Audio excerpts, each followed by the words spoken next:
belong to me. Isipin po natin maigi, even our Lord Jesus Christ, the enemy tried to disable His vision, His purpose and destiny because of the things of this world. At marami po sa atin kung minsan, as we look on these things, naiisip natin kailan kaya tayo magkakaroon ng mga bagay na ito. Do you agree with me? Yes. Taas ka ng kamay ang nagdumadaan ng ganong kaisipan?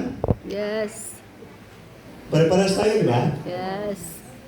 It implies, although I am preaching this morning, it entered my mind and even crept in my inner being. The enemy tried to disable our vision upang sa ganon, hindi natin makita ang glory ng Diyos, but only the glitters of this world. Number 3. Mm-hmm. Yeah. Isa sa ginagawa ng kaaway, and this is really true, distract or disturb our focus from the glorious life. Yes. What is the glorious life? It is a life centered on Jesus. It is a life focused on our divine calling. It is a life whose utmost desire and the ultimate purpose is to see God face to face. Yes. That's the Amen. glorious life. Amen. Sapagkat kung ating titingnan, two kinds of life na tinuturing na glorious na mga tao, in the point of view ng mga mananampalataya, the glorious life is a life focused on God's purpose and calling, and the is to see God face to face, that one day, sa pagharap natin sa Panginoon, ang sasabihin sa atin ng Panginoon, ito yung aming desire. We are ready to drop everything. Kung ang pag-uusapan ay sa pagharap natin sa Panginoon. Yes. Kung tatanungin niyo ako, ano ba ang aking ambisyon bilang pastor or bago ako maging pastor, simple lang po ang aking ambisyon. Educationally, I want to be an accountant or to be an engineer or later magiging lawyer. Financially, hindi naman po ako nagde-desire ng maraming pera. Basta gusto ko lang yung bahay na gusto ko, na pwede ako mag-accommodate ng maraming tao, na hindi ako mag-worry kung ano ang aking ibibigay o ipiprepare na pagkain. At gusto ko lang naman may sasakyan kaming mag-asawa at may sasakyan ang mga anak ko. At pag kailangan ko ng pera kahit magkano, meron ako. Maliit lang naman ang aking ambisyon. I will not tell you the figure. Hindi ko naman kailangan ng figure. Basta anytime, any day, pag ginusto ko, meron ako. Ganun lang kasimple yung aking desire. But then in the process of time, I realized that these things tried or probably masasabi natin naging tool ng darkness that my focus dito po sa glorious life ay ma-distract at ang aking kaisipan ay mapunta dito sa silo at bitag ng kaaway. And in the process of time, if our focus and our attention ay na-distract, instead of living on the glorious life or living in the way of the glorious life, pag nagtagumpay ang kaaway, it will result na meron na siyang way para i-demolish ang ating relationship with God. You know, marami akong mga nakita na mga tao na ang ganda ng kanilang simula sa paglilingkod sa Panginoon. But because of the distractions in life, because of that ambition for the glitters of this world, ang kanilang buhay ay tila barkong nasadsad sa biyahe. Meron niya akong narinig, meron niya akong kakilala na dating worship leader. Pero pagdating ng oras, worship leader doon sa videoke bar, kumakanta sa videoke bar. Naging singer na siya sa videoke bar.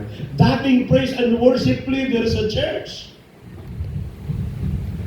Yes.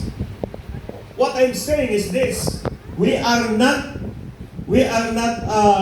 proof from. We don't have proof from this, but rather everyone is vulnerable. What is important is this: we know kung ano dapat tayo, pero kapag hinayaan natin na ang ating focus ay ma-distract, nagtagumpay ang kaaway. At kapag pinagbigyan natin na ang ating pong relationship with God, tingnan natin ito ha, hindi ang ating pong membership. Hindi po yung ating pag-attend sa simbahan, but rather, our relationship with God. What are the causes na ang ating relationship with God might be damaged or be destroyed? One, pag mayroon ng bagay standing between you and God, you're in trouble.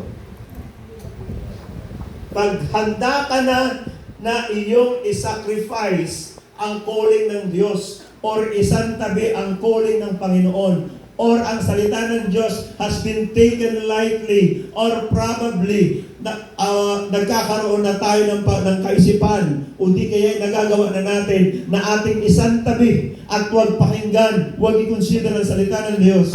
You are on the first stage of demolition of our relationship with God. Kapag hindi ka na hungry for God, at ang ating kaisipan na lang ay magsimba, at pagkatapos, nagtatights din naman, Pastor, nagtatights din naman ako umaawit naman ako, nag-hallelujah, praise the Lord ako. What's the condition of your heart? Because our relationship with God is not based on hallelujah, praise the Lord. It is just the fruit of our relationship with God. But our relationship with God is based on the condition of our heart, who is always intimate with Him who called us. Amen. And the fifth among the works of darkness is to develop utter darkness. Utter darkness in our life. Outwardly, you might look very successful. Maaaring ang tingin ng mga tao, you're so beautiful, very successful, very happy, because you are in the pinnacle of success. But then inwardly, how's our life? Praise God.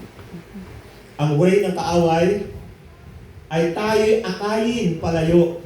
I-offer sa atin ang tagumpay, pero malayo sa kalooban ng Diyos. At dahan-dahan pag nandun na tayo sa pinnacle of success, nandun na tayo sa tugatog ng ating tagumpay na gustong makamtan sa pamantayan ng mundong ito, subalit binaliwala natin ang layunin ng Panginoon sa ating pong buhay. That's the time na para bang ang salita ng Diyos, ang pakiramdam natin. Alam niyo, itong mga pastor na to, napaka-killjoy. Masyado silang judgmental. Bakit? Langit na ba tayo? Di ba nasa lupa ka na? Magaling mga kaisipan. Itong mga pastor na to, kung magsalita, akala mo talaga, parang di na natin kailangan ng pera. Hindi po yun ang sinasabi natin.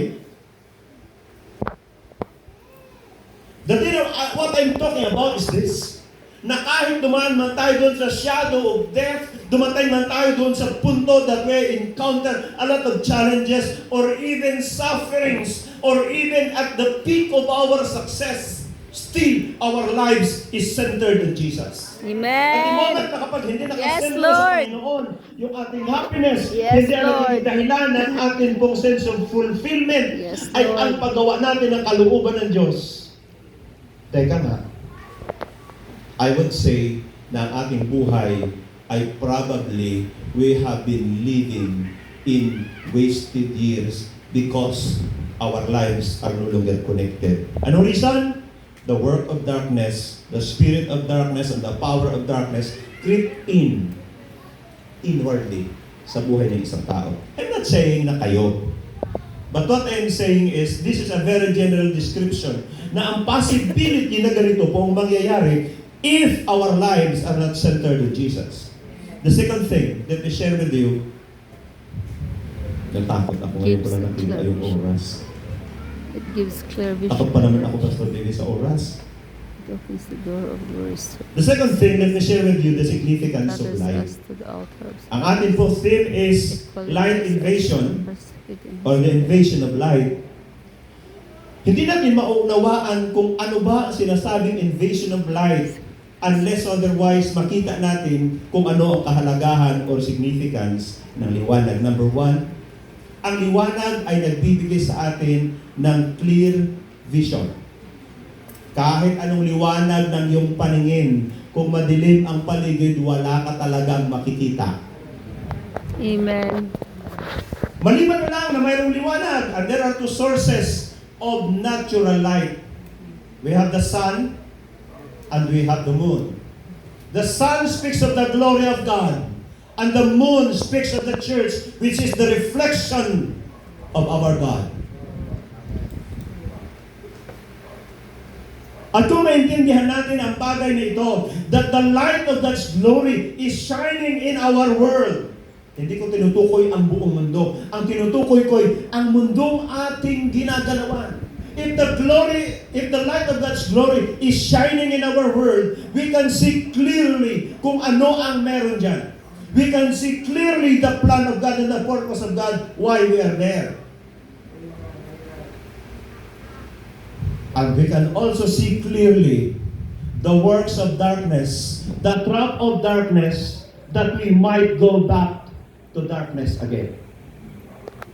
Dahil dito, kung ating titingnan na sabi ng Bible, sabi dito sa verse 6, For God who said, Let light shine of darkness, made His light shine in our hearts to give us the light of the knowledge of the glory of God in the face of Christ. Now, the light of the knowledge of the glory of God. Ito yung nagliwanag sa puso ng tao na nag-respond sa gospel. Could you just imagine? Kapag ka ang gumagana ay ang natural mind and understanding, do you think you will respond to the gospel? When the gospel or the preacher will tell us to repent from your sins, accept Jesus Christ, and give your life to Him and Him alone? Maaari kung ikaw ay isang taong moralista, namumuhay na napakabait, wala kang ginawang perwisyo sa iyong kapwa-tao, iniwasan mo ang mga bagay na tinuturing na kasalanan, morally, maaaring sasabihin mo, hindi ko kailangang magsisi. Dahil wala akong ginawang perwisyo sa isang tao. But when the glory of the gospel shines in our hearts, we see ourselves a true sinner. We see ourselves a true sinner in the light of the gospel, because the gospel is telling us that all men are all sinners. Pag naunawaan natin through the Spirit of God na ang ating pong buhay is not exempted sa sinabing lahat ay makasalanan, then we will realize that we need the love of God. We need the light of His glory. We need His grace upang ating ma-experience kung ano talaga ang nilaan ng Panginoon. Amen. The significance of light number 2, it opens the door of a glorious hope. Sino sa inyo dito ang medyo matagal ng Christian na naging active, nagpagamit sa Diyos, tapos nag-backslide, pagkatapos bumalik ulit sa Panginoon, at pagkatapos nag-backslide ulit, at pagkatapos bumalik ulit sa Panginoon, at nag-backslide ulit, at nagpagamit ulit sa Panginoon, at nag-backslide ulit, probably 3 times, 4 times, 5 times, or even once or twice. Sino sa inyo ang hindi talaga nag-backslide even once? Wala. Ay, hindi pala ako dapat nagtaas ng kamay.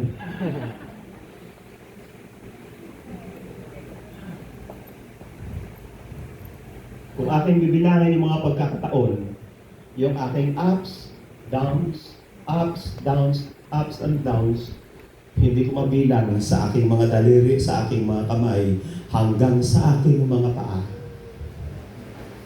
Sabi ng isang pastor, when he was young, as a young preacher, alam niya ang lahat ng doktrina ng Bible. In the process of time, habang siya tumatagal sa paglilingkod sa Panginoon, dahan-dahan na yung kanyang kaalaman tungkol sa doktrina, dahan-dahan niyang nalilimutan. Nung siya'y tumanda na at naging rooted sa ministry, masasabi natin, seasoned preacher. Isa na lang ang kanyang maalala at naaalala at nalalaman, at ito ang nagsilbing tanda, nagsilbi pong pillar, nagsilbi pong pundasyon sa kanyang pananampalataya. God loves him so much that He gave His Son So that a sinner like him, sabi niya, so that a sinner like me will have a hope in life. Sapagkat pag tinignan po natin, sinabi ko po dito, glorious hope. The gospel gives us hope na kahit tayo sinners, we will be counted righteous in the sight of God. And the gospel also is telling us na bagamat nandito tayo sa mundong ito, we have a lot of sufferings. It gives us a blessed hope that someday we will be with the Lord forever and ever. Amen. Na hindi na tayo magkakasakit, hindi na tayo magpapaypay kagaya ngayon dahil ang init dito sa Boracay, mas mainit sa amin. Wala na tayong sufferings because in the presence of God, the Bible says, there is fullness of joy. Amen. The significance of light number 3, ito po yung maganda. Hindi lang po siya nagbibigay o nagbubukas ng pintuan para sa isang bagong pag-asa, ito rin ay nagsisilbing hudyat para sa isang bagong simula. Amen. Ang ibig kong sabihin, that in the first chapter of our life ay naging failure. I would like to tell everyone, the Lord opened the new chapter of our personal book. Amen. And the second chapter is the new beginning in Christ. Amen. When you have tried everything to live in a glorious life, to live for God's purpose and failed, para bang ang pakiramdam mo o ang feelings mo o ang kaisipan mo ay para bang there is no perfection in life. There is no perfection in Christianity. But the truth of the matter, ang ginagawa talaga sa atin ng Panginoon is this: the first chapter of our life, ang unang inaayos ng Diyos, ang tayo ay iligtas sa lahat ng kaparusahan ng kasalanan. And the second chapter of our life is this: dahan-dahan tayong pinapalaya ng Diyos mula po sa kapangyarihan ng mga kasalanan. Pagkatapos noon na tayo pinalaya ng Diyos sa kapangyarihan ng kasalanan, the next chapter of our life, we will begin to discover yung the higher purpose ng buhay natin kung bakit tayo tinawag ng ating pong Panginoon. As we discover God's higher purpose, God opens opportunities that we might learn the ways of God according to that higher purpose. And here we are. Habang tayo po yung malakad doon po sa higher purpose ng Panginoon, para bang nasasabi natin, nagsisimula pa lang tayong magpasan ng ating cross araw-araw. The cross of some sacrifices and sufferings for the cause of the gospel, for the cause of Christ, upang sa ganon, masabi natin that in our lives, we identify ourselves with Christ. We identify our sufferings with the sufferings of Jesus. We identify our purpose with the purpose of the Lord. And our joy and the sense of fulfillment, ang source niya, comes from the very heart of God. Na kung minsan meron mga sacrifices and sufferings, it is not the pain of failures and frustrations that we feel, but rather the joy of the Lord is what we feel because we know that we are walking on the right path, the path of righteousness and the path of glorious hope. Amen. Amen. Kaya naalala ko yung sandali na parang hinila ng Panginoon yung aking paghinga. Yung hinila, para bang, gusto ko kita mo. Nung parang hinihila ko yung aking paghinga, hinahabol ko yung aking paghinga. Pag nakaranas kayo ng ganong sitwasyon, ewan ko lang kung anong klaseng prayer ang gagawin mo. May prayers. Sabi ko sa Panginoon, Lord, take away everything. I want you and you alone. If you will extend my life, sabi ko, give me another chance. And Lord, if you will not extend my life, please extend my life.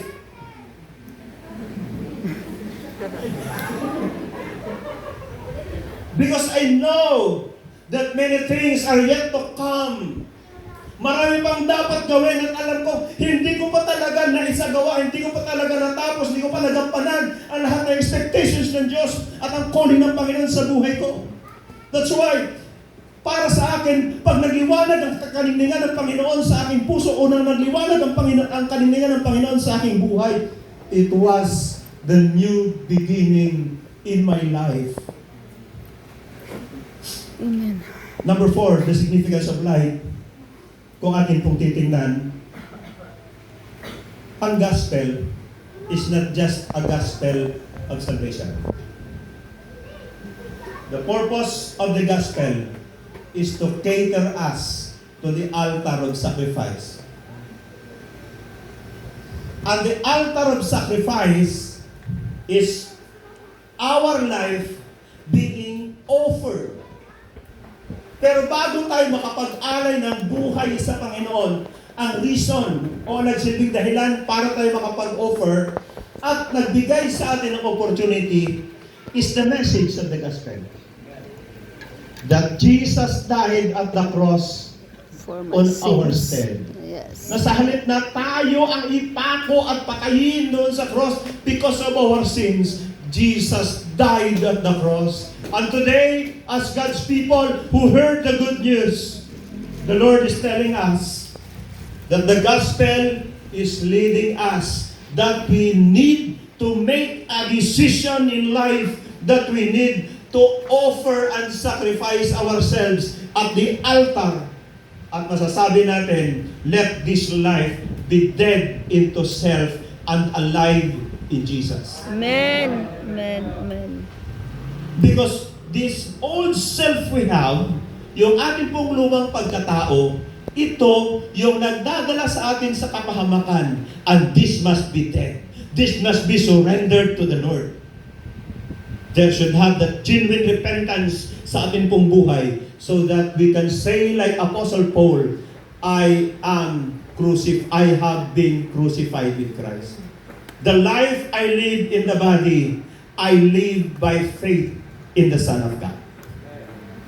Ito po yung panglima. It qualifies us. The importance of the light of the gospel qualifies us to participate in His covenant with Abraham. Amen. Pinag-uusapan po natin yung tipan, yung promise, yun pong kasunduan ng Diyos. Alam niyo po, kung ating pong pag-uusapan, ang tinatawag nating ama ng pananampalataya ay hindi si Pablo, si Abraham. Father Abraham. Father of Si faith. Pablo ay mensahero para sa mga Gentiles, apostol para sa mga Gentiles, but our father in faith is Abraham. Sa pananampalatayang ito ng Abraham, ito ang naging dahilan kung bakit sinabi ng Panginoon, through your offspring, ang lahat ng mga bansa ay pagpapalain. And that offspring, hindi po offsprings, but rather offspring, sa pamamagitan ng iyong binhi o sa pamamagitan ng iyong anak, ang mga bansa ay pagpapalain. The Bible is referring to the incarnation of Jesus. At kung atin pong titingnan, Galatians 3:13-14, si Kristo, kung ating titingnan, si Jesus Christ, dinala niya ang sumpa upang tayo'y magkaroon ng bahagi sa tipan ng ating pong Panginoon. At dahil dito, kung ating titingnan anong kahalagahan ng liwanag ng kaluwalhatian ng Ebanghelyo, ito kapag nagliwanag ang kaluwalhatian ng Ebanghelyo ng Panginoon sa puso natin, it qualifies us to participate in His covenant with Abraham. Kaya meron tayong lumang kanta. Every promise in the book is mine. Anong kasunodin mo? Ako lang para alam dito. Sala. Every promise, every verse, every line. Nalimutan pa yung mga kasunod. Nangyari na yung mga promises in the Old Testament at ang mga promises in the New Testament, nagkaroon tayo dito ng access, nagkaroon tayo ng kapanatagang makalapit at makabahagi sa mga promises na ito because of Jesus Christ. Amen. Nung hindi pa sumampalataya ang isang tao sa ating pong Panginoong Kristo, nang hindi pa siya nagtiwala sa ginawang pagtubos ng ating Panginoon, you might know the contents of the Scripture. Yes, you might know the contents of the Scripture, but you have no rights in any of the promise.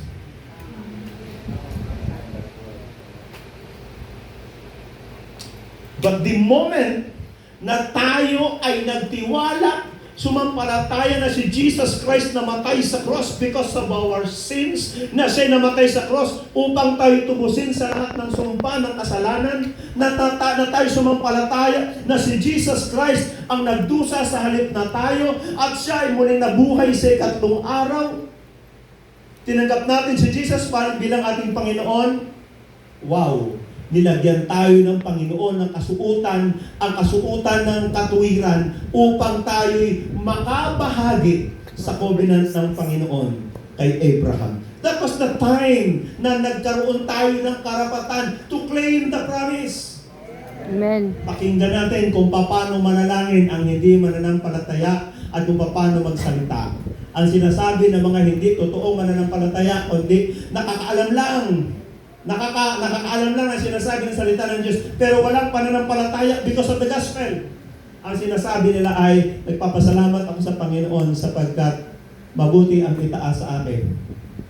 Hindi nila masabi with confidence na ang Panginoon ay mabuti sa akin, na ang Diyos na aking Ama ay napakabuti sa atin.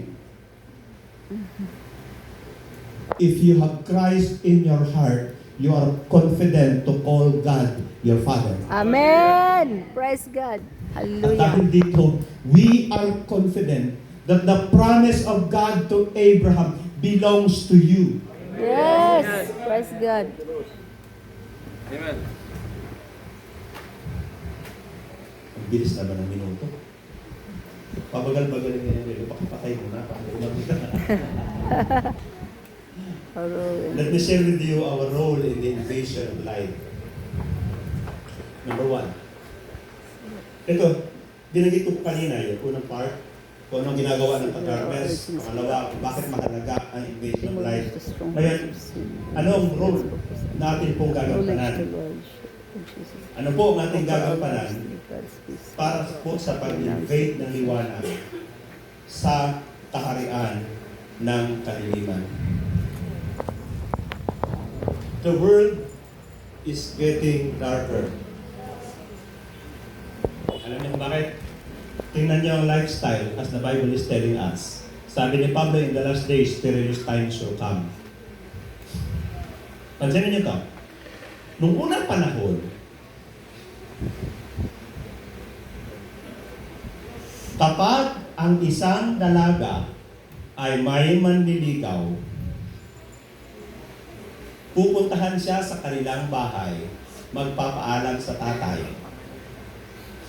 Hinahayaan sila ng kanyang, binibigyan sila ng pagkakataon ng tatay ng babae o ng magulang ng babae na sila ay makapag-usap. At pagkatapos, nanay, tama po ba? Ganun ang nung unang panahon. At pagkatapos, pag halimbawa, habang nag-uusap yung kanyang anak na dalaga at saka yung bisitang binata, from time to time, patingin-tingin yung tatay. The moment na nakita ng tatay na hinawakan ni binata yung kamay ng kanyang anak na babae, ay, wabiyari ka, shotgun waving ka, o di kaya ilalabas ng talibong. At pagkatapos hawak ang talibong, sigurado na, tapos nakagawa ka agad. Pakasalin mo ang anak ko, nahawakan mo kanyang kamay. Grabe. Pero ngayon, kailan mo ba mong sabihin?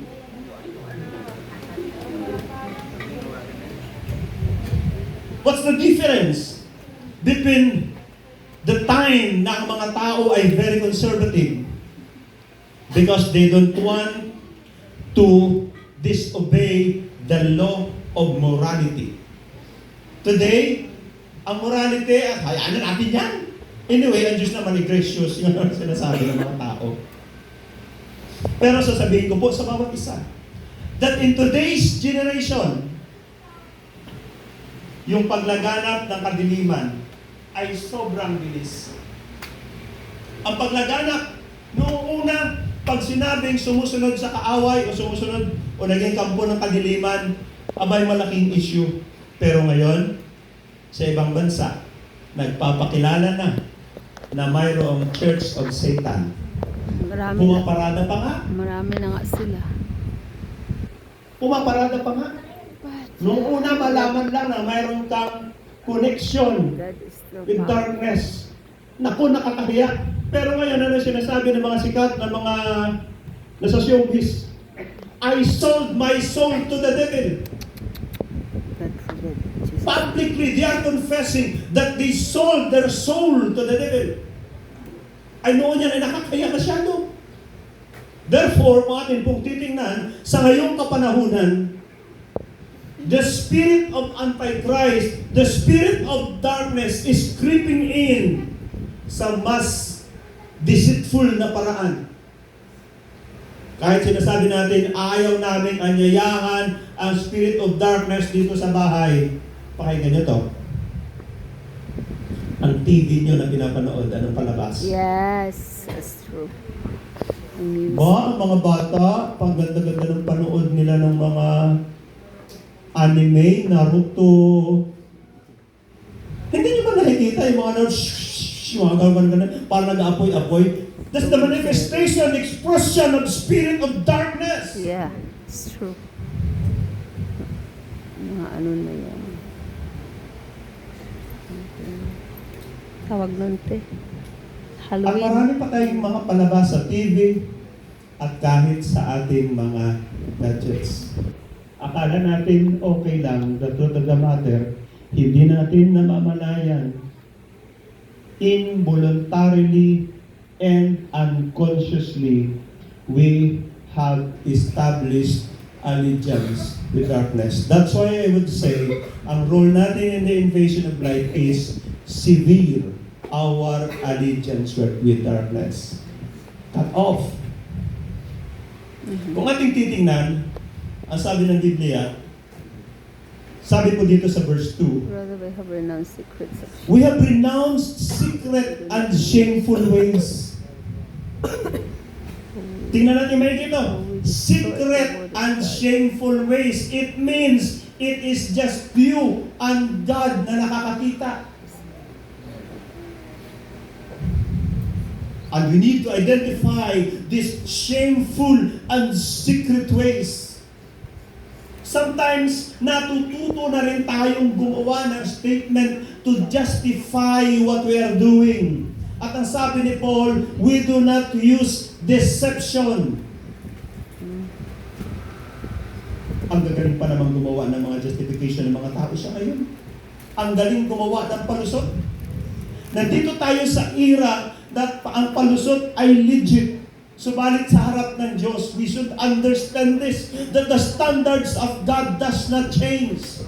Amen. We cannot Amen. establish intimacy with God through palusot, through alibis, through excuses. Ang gusto at hinahanap ng Diyos is hindi lang po basta sincero, but rather dalisay, sagrado, banal na paglapit sa Kanya. At isa sa paraan dito, sabi ni Paul, we have renounced secret and shameful ways. We do not use deception. Pangalawa, tayo ang dapat gumawa nito. We need to demolish the strongholds of sin in our life. If you want the light of God's glory to shine in your life, you have to demolish the strongholds of sin in our life. Yes. I remember the testimony of a former satanista. Sabi niya, at the beginning, hindi daw niya alam na ang kanyang pinapasok at ang kanyang napupuntahan ay ang liga ng mga satanista. The first thing, may lumapit sa kanya at binigyan siya. Sabi niya, oh, parang malungkot ka. Alam mo, ang problema sa'yo, kaya malungkot ka eh. Wala kang kaibigan. I can be your friend. Go with me. Akong bahala, sagot kita. Ang unang ginawa, inintroduce muna sa kanya yung paninigarilyo. Later, inintroduce sa kanya ang pag-inom ng alak.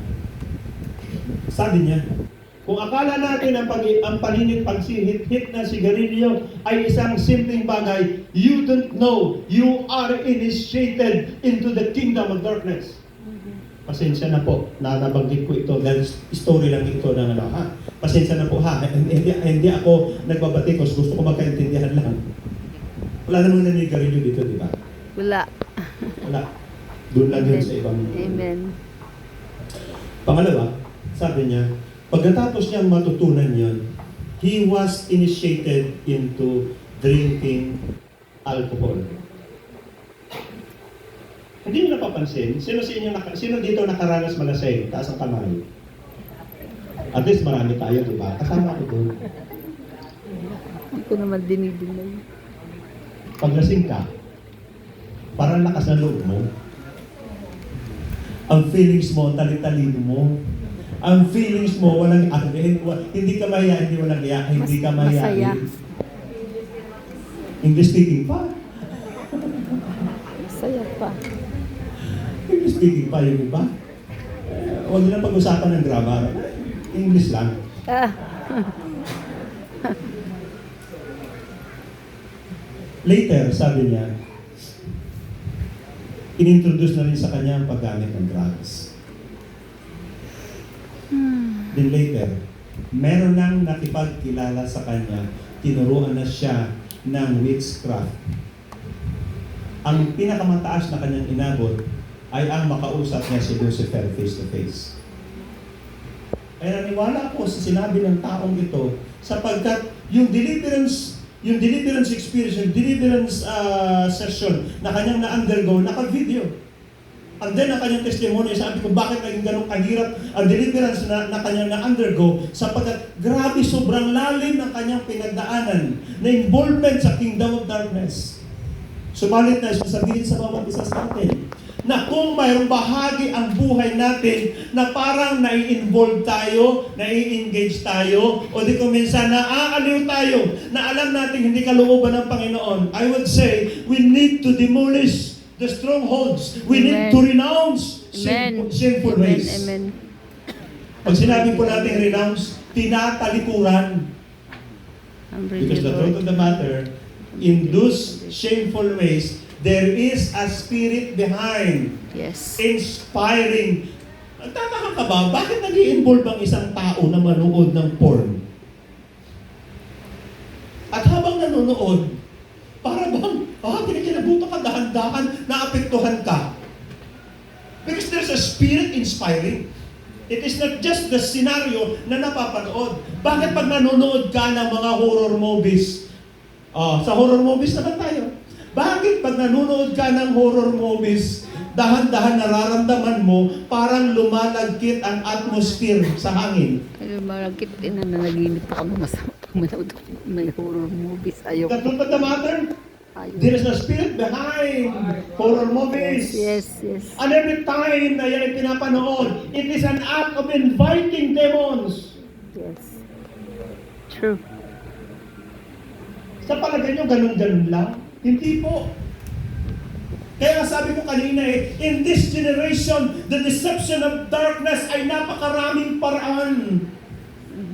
Pag tinignan natin ang progress ng technology, mukha siyang napakaganda if we utilize it positively.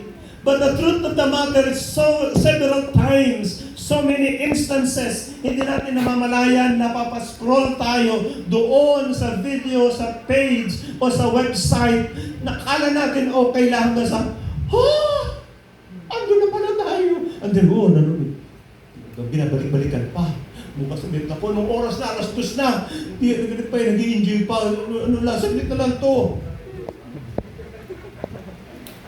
Hindi natin namamalayan, dahan-dahang nagtatanim ng kanyang mga haligi para ang kuta ng kaaway ay ma-establish sa ating buhay. Hindi natin namamalayan pagdating sa simbahan, wala tayong gana makinig na salita ng Diyos. Pag sinabi ng ating worship leader, taas natin ating kamay sa Panginoon, ay, nakapagod. Wala tayong gana because The stronghold, yung kuta ng kaaway, hindi natin namalayan na nandyan na-establish sa ating mind. Our minds are no longer obedience to the word of the gospel. Why? Because we are lured. Tayo po ay nabitag, tayo po ay na-distract yung ating attention with these things na akala natin entertainment. We are deceived by the word entertainment. But the truth of the matter, the package is not. That's why I will say that us demolish the strongholds of sin in our personal life and in our personal world. Kasi, ang pangatlo is hard. You cannot embrace God's purpose in your life and you cannot embrace God's calling in your life if the strongholds of sin is not demolished. Pagkatapos natin pong ma-demolish sa ating mind, sa ating life, yung strongholds ng kasalanan, that would be the big time that we need to embrace God's purpose for our life. Pag binanggit po natin yung word na calling, ang pakiramdam ng iba dito sa salitang calling ay magpapastor. Hindi. Hindi po yun ang tinutukoy ko. Ang sinasabi ko pong calling is this: God's calling to live according to His Word, that the light of the gospel, the light of God's glory is shining in our path. Yun pong tinutukoy ko. Because along our journey, as we grow matured in our faith in God, kung kalooban talaga ng Diyos na masasabi po natin naging calling, destiny, at ito po ay bahagi ng plano na tinawag ka talaga ng Panginoon para magpastor, so be it. Sino ba sa mga pastor ang gustong magpastor? Tanungin niyo yung mga nakilala niyong pastor kung gusto nilang magpastor. Wala naman talagang may gusto sa amin magpastor. Ako personally, nang makita ko yung glory ng kalangitan, na pinakita ko sa akin ng Panginoon, yung glory, yung pupuntahan, sabi ko sa Panginoon, yes Lord, I will follow you, I will serve you. Nang makita ko yung araw, yung judgment day, portion ng judgment day, na may mga taong pupunta sa kapahamakan at may mga taong pupunta sa kaluwalhatian, at nakita ko partial lang ng kaluwalhatian ng kalangitan na sabi ko sa Panginoon, Lord, I will serve you all the days of my life. Hanggang ako'y mayroong lakas, I will serve you. The reason why people do not embrace God's purpose because they embrace the things of this world. Hindi ko po sinasabi kapag in-embrace natin ang purpose ng Diyos ay maghihirap ka. Na ang katotohanan, tingnan natin sa Bible, yung mga tao who embrace God's purpose and calling for their lives, they prospered. They become victorious. Amen. Amen. Tingnan mo, because God established a covenant with Israel, and today, kaya sabi nga ni Netanyahu, as long as we maintain our identity, we will never be losers. Hindi kami madi-defeat. Teka lang. Who is Hamas to threaten us?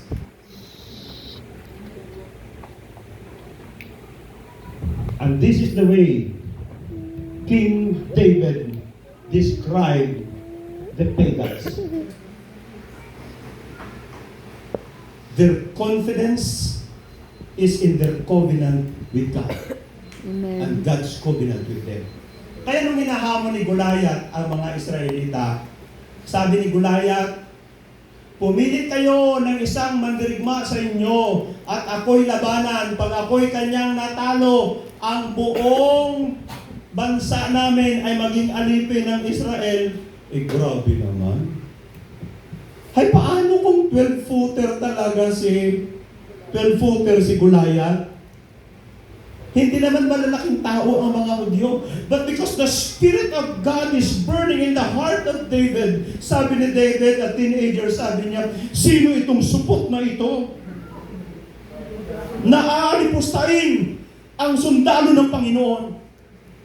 Ba't na nabanggit yun? Ang point na sinasabi niya, yun talaga yung exact word na sinabi niya. Uncircumcised, ano ba yun sa atin? Supot, di ba? Sino itong supot na ito? Sabi, sa harap ng mga sundalo, sinong supot na ito? O parang ba sinasabi, bakit nyo hinahayaan ako yung insultuhin? They have no God. Higante lang yan, but our God is greater than Him. Amen.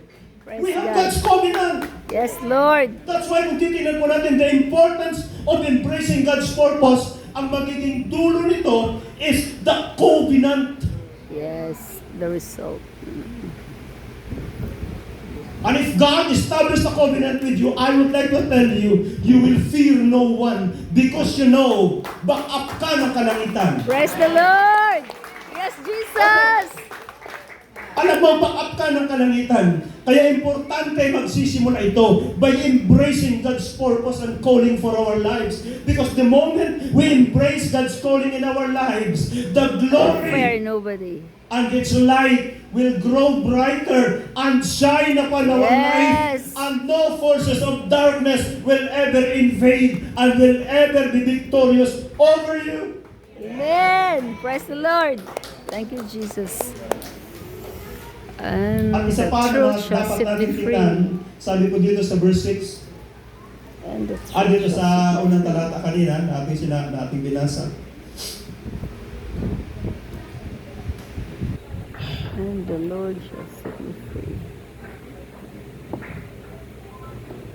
Kapag tinignan po natin ang talatang ito, sabi sa verse 5, for we do not preach ourselves, but Jesus Christ as Lord. Amen. Do you think magpipreach si Paul na sasabihin niya, pinapangaral namin si Jesus bilang Panginoon pag hindi niya tinanggap si Jesus Christ sa kanyang kalooban bilang kanyang Panginoon? Magpipreach ba ako na sasabihin ko sa inyo na ating kilalanin si Jesus Christ bilang ating Panginoon pag hindi ako dumating doon sa punto na aking sakripisyo o aking handog ang aking sarili sa altar of sacrifice na sasabihin ko sa aking buhay, Panginoon, simula sa araw na ito, all my desires, all my ambitions, all my purposes in life, I surrender to you. And beginning today, I will live for your purpose. My entire life belongs to you. You are my Lord and I am your servant. I am not Amen. just your servant. Let your servant be your slave. Let your servant, Lord, be your slave. That I will not count anything mine, but rather all I have is yours. My family is yours. My wife is yours. My children, they are yours. My money, they are yours. Yes. When we acknowledge the Lordship of Jesus in our lives, ito po yung kwento. Ito po magiging buhay natin. Lahat ng akin, Kanya. Amen. At ang isasagot ng Diyos, anak, because lahat ng iyo ay akin, lahat naman ng akin ay iyo. Amen. Yes. I'm the heir with Christ. Ang Hallelujah. Panginoon ay hindi po nag-establish ng one-sided love affair. Yes. Sa Amen. mundo lang yan, yung one-sided love affair. So, Maraming nagpapakamartir ng mga tao sa kanilang minamahal na walang pakialam sa kanila. Pero ang Panginoon, ito ang kanyang ginawa. Hindi po siya namatay bilang martir. Namatay po siya na nag-o-offer ng kanyang pag-ibig. Whoever believes in that offer na kanya pong binibigay, sino man tumanggap nito, God will establish a mutual relationship. Amen. God loves Amen. us so much Hallelujah. that we will love the Lord with all our heart, with all our strength, with all our minds, Amen. with all Amen. our soul. Pag binigay natin ang lahat sa Panginoon, lahat ng Kanya atin. Amen. Amen. At ang panglima, we offer our lives to be God's vessel. Yes. Kung paano sinabi ni Apostle Paul na we have renounced secret and shameful ways and we do not use deception, I rebuke you in Jesus' name. that will be the time Get off my throat. that when purity comes inside us, we become vessels of God's goodness. Let me share with you my story of breakthrough. This was 1998. Pastor na po ako nito. Bagamat ako'y nagpapastor, nandito ako sa punto that the lust of the flesh, the desires for worldly things, is working actively in my life. And at that time, dahil sa sobra kong passion, sobra kong pagnanasa na maranasan talaga that my life will be totally free. Isa sa dumating doon na pagkakataon ay mayroong announcement ako nakita doon sa district office na mayroong national prayer gathering that was July 10, 1998. I attended the national prayer gathering in Baguio City. I am so hungry for the Lord so much that my hunger and thirst for God tumataas ang antas ng tumataas. At alam niyo po, naging part ng prayer ko ito, I asked the Lord to expose me and my sin. I asked the Lord, sabi ko sa Panginoon, Lord, expose me if necessary, including my sin. Kung kailangan mapahiya ako, Panginoon, hiyain mo ako. Gusto ko lang talaga na sa buhay na ito, ikaw ang makita. Ikaw ang maluwalhati. Kasi sa aking pananaw, ano ang saysay ng identity meron ako bilang pastor o bilang isang Kristiyano kung sa loob ko alipin ako ng pagnanasa at makasanlibutan bagay. Alam niyo, pag ikaw naging pastor, at nung time na yun, pinapalakpakan pa ako nun mag-preach. Pag ako nag-preach, dami nagpapalakpak noon pag ako'y nag-preach. In other words, medyo marunong-runong ako noon pag ako'y nag-preach.